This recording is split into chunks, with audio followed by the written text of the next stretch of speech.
This is the final and darkest chapter of the Close Encounters series. Fairy abduction and alien abduction stories often involve reproduction and hybridization, and that's what we will explore in this video. So content warning for somewhat non-explicit discussions of sexual assault and rape. I'm calling encounters with aliens that relate to reproduction and hybridization an encounter of the seventh kind. However, I'm far from the only person to discuss this or to connect it to fairies. These encounters are nothing new, but before we get into it, don't forget to like and subscribe. I'm going to put forth the idea that this has been happening since the earliest times. In both the Bible and the Hebrew holy book, the Tanakh, before the flood, the sons of God, who are commonly interpreted to be fallen angels, had sex with human women and produced hybrid offspring who were the Nephilim, a Hebrew word that translates to giants. We don't really have outer space or UFOs yet, although angels come from heaven, which can be interpreted as another dimension and has outer space associations. For example, in Genesis 28, Jacob has a dream where he sees a ladder set up on the earth, and the top of it reached to heaven, and behold, the angels of God were ascending and descending on it. So we get an outer space association there. In Genesis 6:4, it says that the fallen angels continued to have sex with human women. The Nephilim were on the earth in those days, and also afterward, when the sons of God came into the daughters of man, and they bore children to them. This line, also afterward, means in no uncertain terms that this continued after the flood. Arguably, it continues to the present day in the form of so-called alien abductions. I also want to note that although some translations say that the hybrid offspring were heroes, the King James Bible, the Tanakh, and the Septuagint call them the mighty men that were of old, the men of renown. Additionally, the word hero is Greek in origin and originally meant a man born from a god and immortal, which is a lot like being the child of a human and a fallen angel. Although the word had a positive connotation, it wasn't exclusively positive or heroic in the modern sense. The Nephilim are referenced 3, possibly 6 more times in the Bible. In Numbers 13, a tribe of giants are said to be descendants of the Nephilim through someone named Enoch. The Egyptian execration text of the Middle Kingdom lists of the Pharaoh's enemies mention a group called the people of Enoch, giving additional proof that Enoch's descendants actually existed. Later still, in Deuteronomy 2, a tribe called the Rephites are mentioned, who are described as tall as the Anakites, the descendants of Enoch. In Deuteronomy 3, Og, the last king of the Rephites, is described. He is apparently so big and heavy that his bed is made of iron. In some Islamic traditions, Adam had a daughter named Enoch, who was the mother of Uj, which is the Arabic version of Og.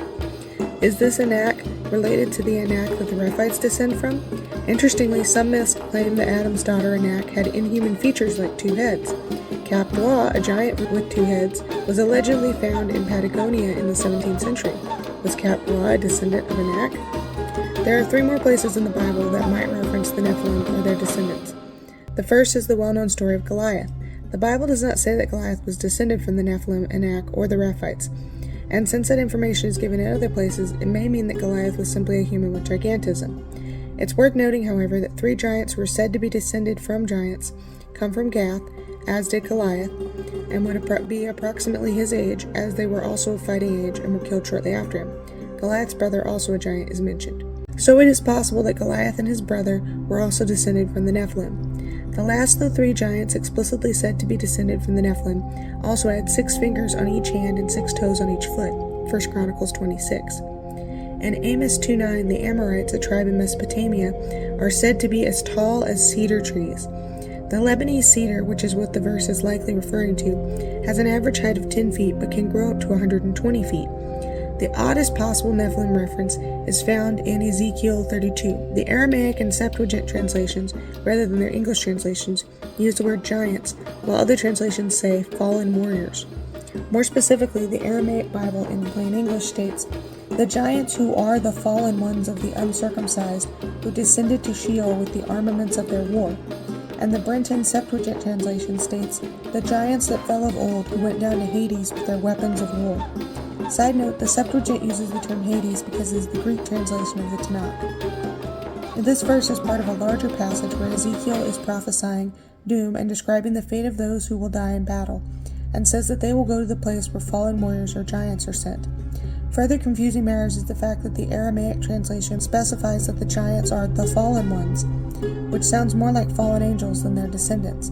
So is this verse describing hell, a place where fallen angels and damned humans go, and so mentions the fallen angels?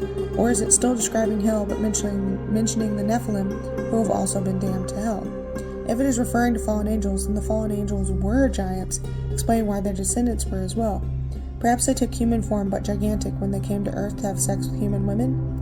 In the Bible and the Tanakh, angels take human form when visiting Earth, so presumably the fallen angels could do this as well. Given that angels are often described in very inhuman ways, multiple wings, wheels, etc., then they would have to take a human form in order to reproduce with humans.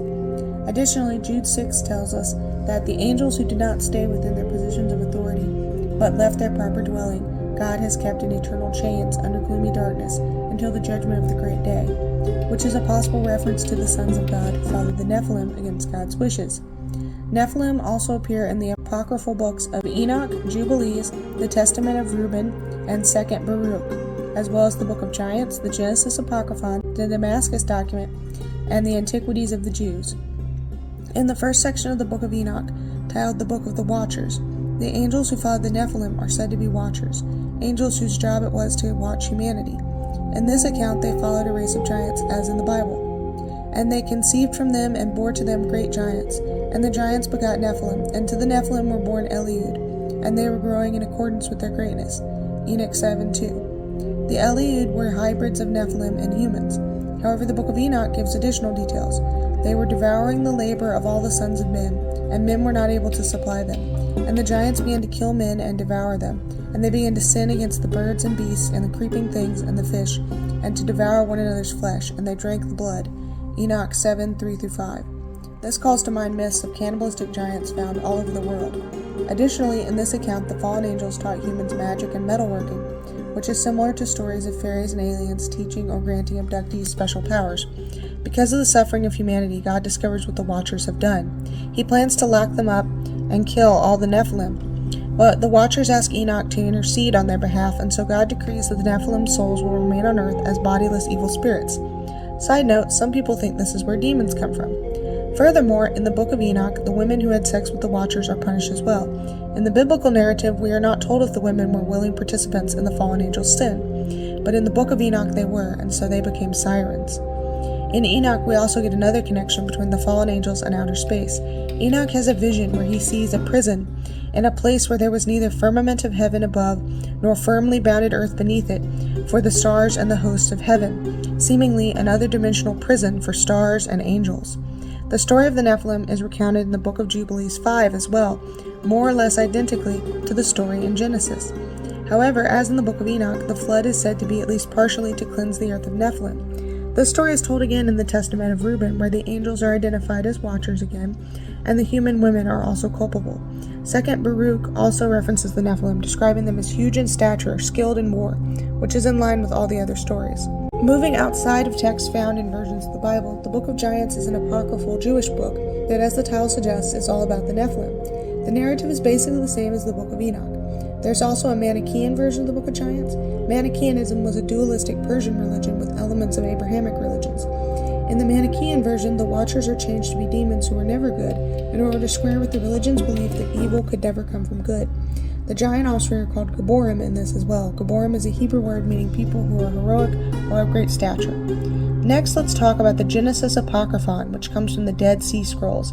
This is a particularly fascinating story for a number of reasons.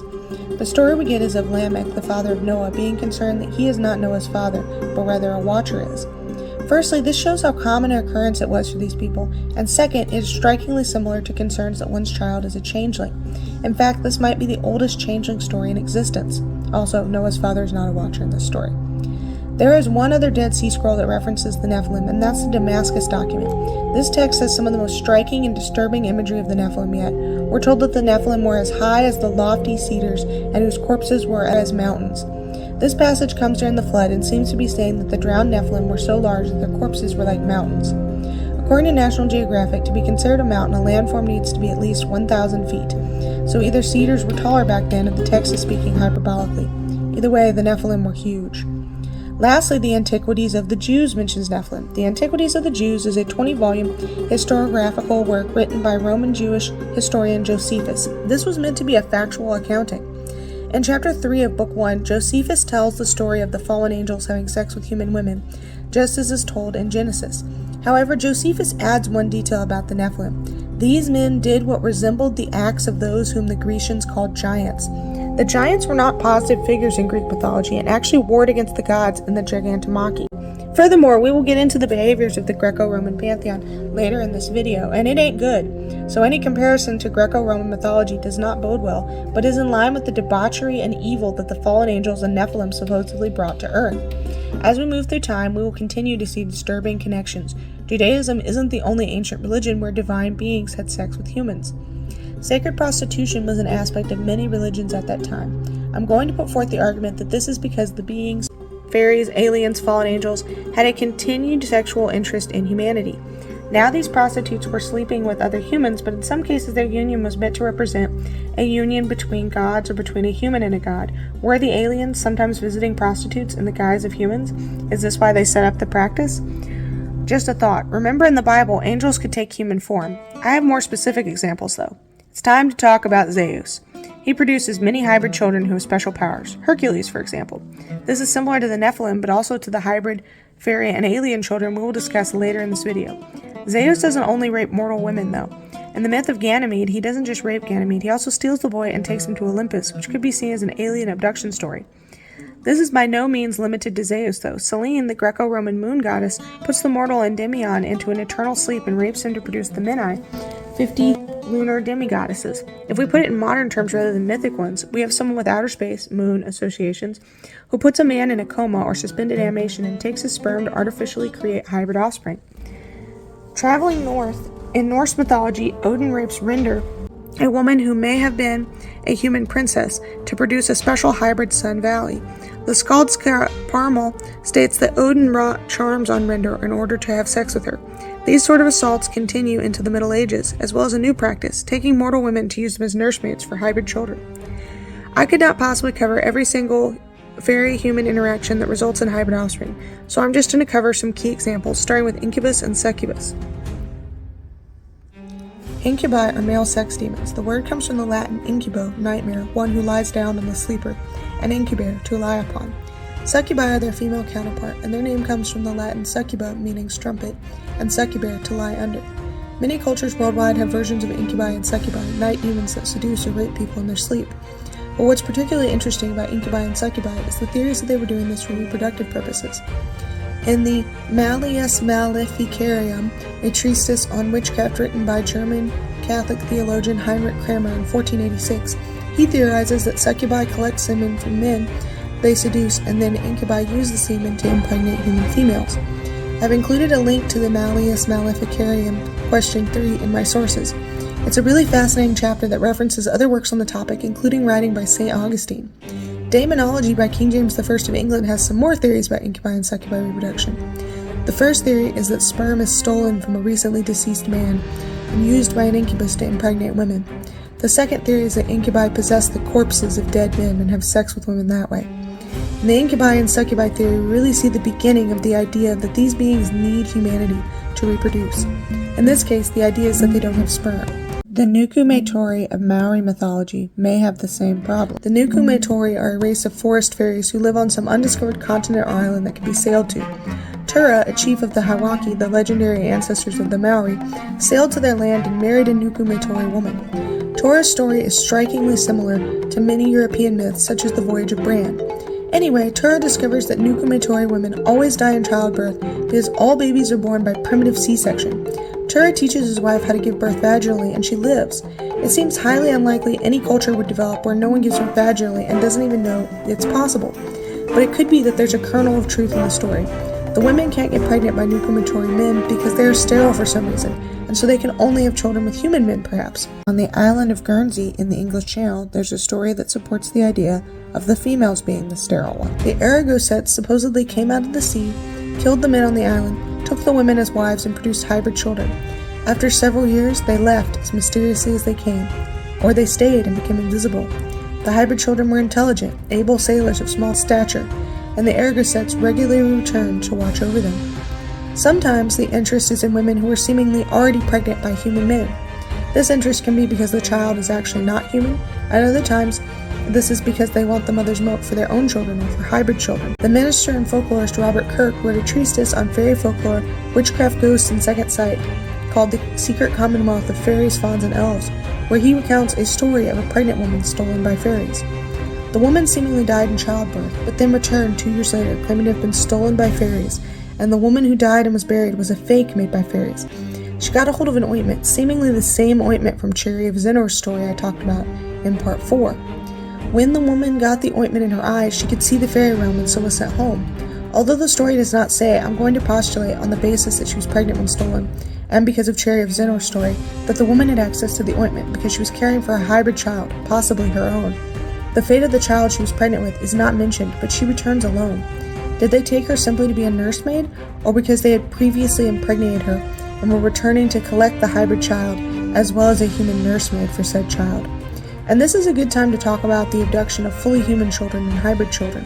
Stories about supernatural creatures abducting children occur all over the world, but I'm going to talk about changelings, cambions, ragged, sankai, and kikai specifically.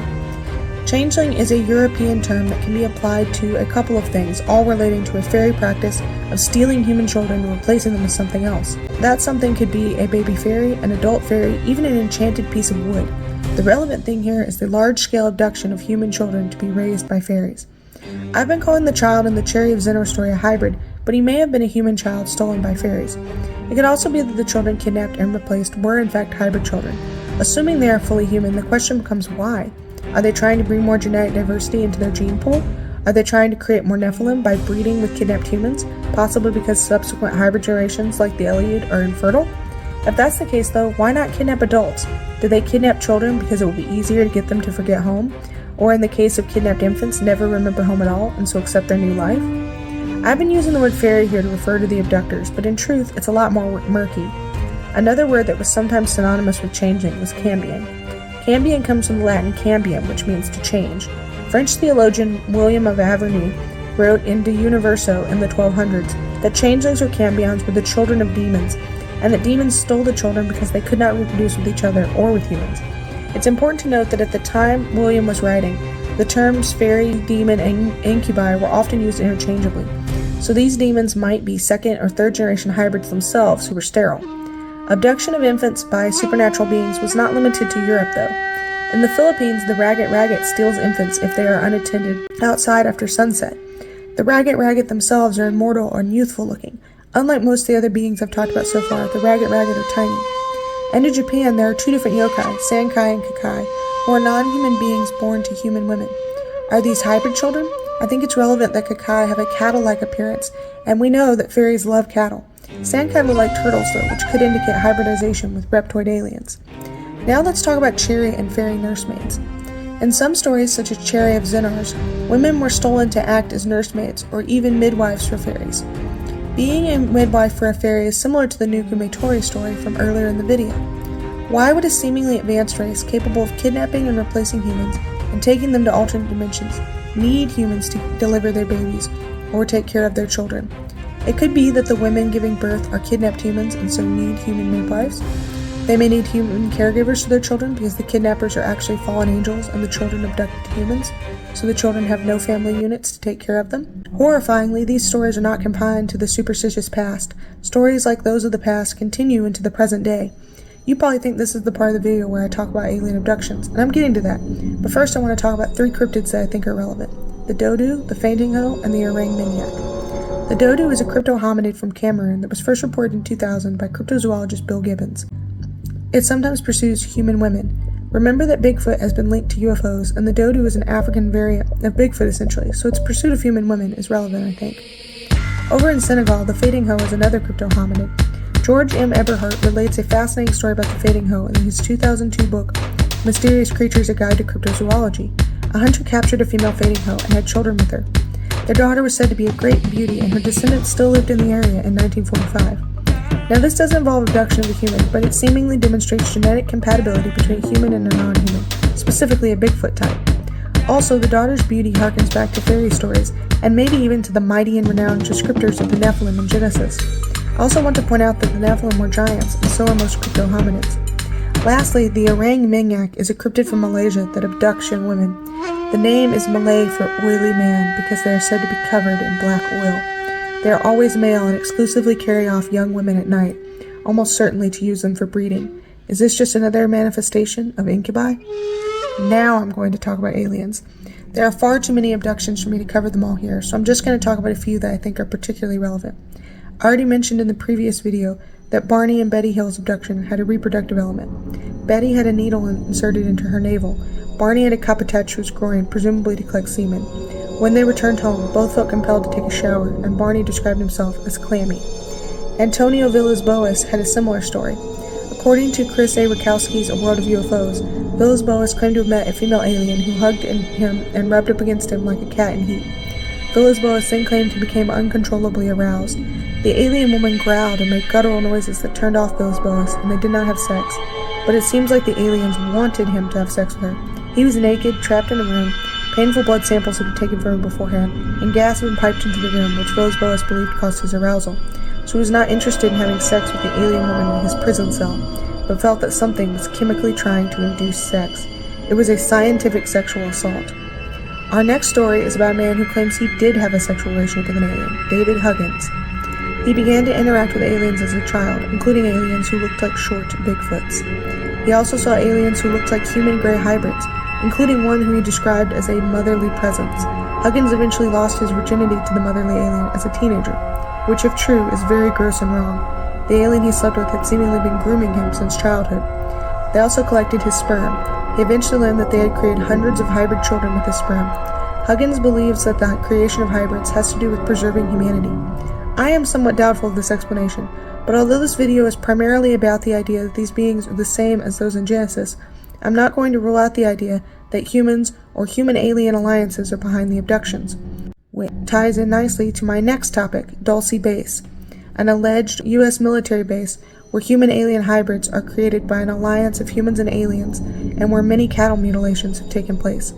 One of the more interesting stories to come out of Dulce is the supposed discovery of a fetus inside of a dead cow that looked like a human, a monkey, and a frog, which seems like the reverse of the Japanese myth of the Kakai, but are both proof of alien fairy experimentation.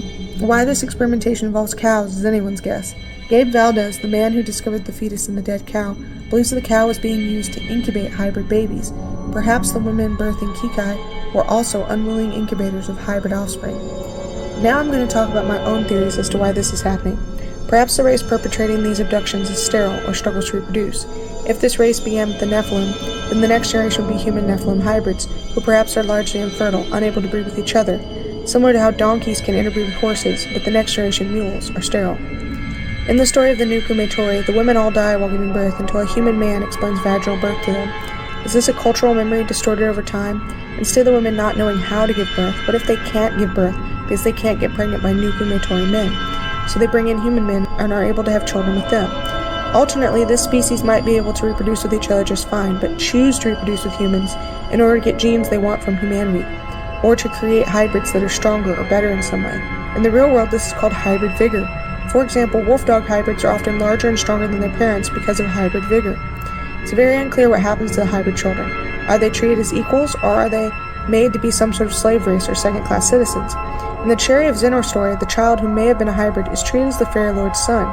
It's possible that hybrids are treated as equals or are parts of fairy families. Now this theory, even if true, would not explain all fairy and alien encounters.